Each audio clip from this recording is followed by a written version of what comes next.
Hey guys, and welcome back to this channel. In this video, I'll be showing you guys how you can create these folded jeans and Dress to Impress. You do need VIP for the jeans though, because they don't kind of go through from the front. They do go through a little bit from the back, but it's not important what's on the back. You just need two items and it's super simple. You'll need these pants here from the Halloween collection, as well as these pants here from VIP.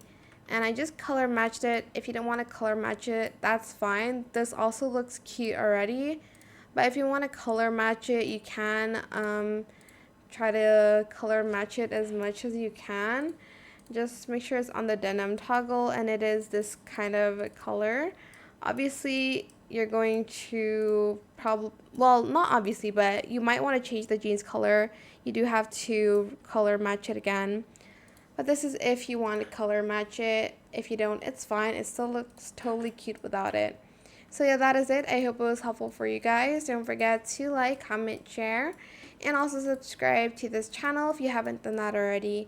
If you have any more questions about this video, just leave it in the comment section down below.